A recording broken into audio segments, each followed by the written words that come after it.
দেখো ভাই, এদের সব ব্যাংক বার চুরি হয়ে গেছে, খোঁজাখুঁজি লাগিয়েছে।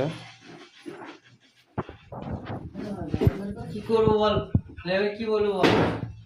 হচ্ছে রে ভাই, এই 5 টাকা 10 টাকা কাজ করে এসে ভাই খুচরো পয়সা মানি পাশে ভরি, সেই পয়সা ভাই একটু ব্যাংক ভাই, আমি একটা ব্যাংক ভাই কিনে জানো জানো আমার মেয়ের লেগে, যে বাড়ি যাবো যে আমি কিছু 5 টাকা 10 টাকা যাই হোক জমে পাল পড়বে সময় হয়তো ব্যাংক ভাড়টা যে বাড়িতে কাটবো। তাই যে ব্যাংক ভাড়টা ভাই তোমারও লিলি নিয়ে আর রুমের লোক সবাইকে জিজ্ঞেস করলাম যে তোমার রুম আশেপাশে রুম আছে, আমি ভাই 4 জন আছি রুমে, আমাদের 4 জনের ভিতরে তো সবাই কাজে গেছিল, তাহলে কে নেবে?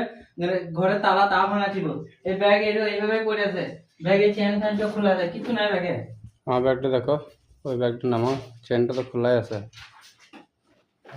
শুধু চেন খোলা, তোমার ব্যাগ ব্যাগ নামা নাও। কাজলে লেনি তো কাজলে নাই। মোরা তো নাই রে ভাই ব্যাগ না। হ্যাঁ 3টি ব্যাংক ভার নাই। তো ওদের ওয়ার ছবিগুলো বেশি পয়সা ছিল না, আমার মেলা পয়সা ছিল রে ভাই। আমি এই 6 মাস ধরে ভরছি 5 টাকা 10 টাকা 50 টাকা লোড 100 টাকা যা পারি আমি সেটাই ভরি, সেটাই তাও 4,000 4,500 টাকার মতো জমেছিল আমি যেটুকু জানি। এই যে এইভাবে সব মানুষ যে এই বিদেশে এসে 5 টাকা 10 টাকা জমাচ্ছি, তো এইভাবে যদি মানুষ সব পালিয়ে গেছে তাদের কোনো জ্ঞান থাকে না।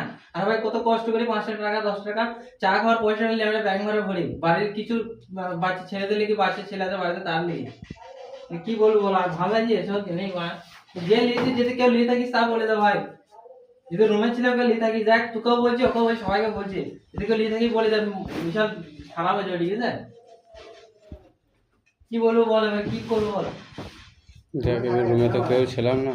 রুমে তো সবাই কাজে গেছিল, খালি কাজলে একে প্রথমে এসেছিল রুমে, তুমি দেখেছিলে এভাবে পয়সা, তুমি কি বলো না আমাকে ফোন করে?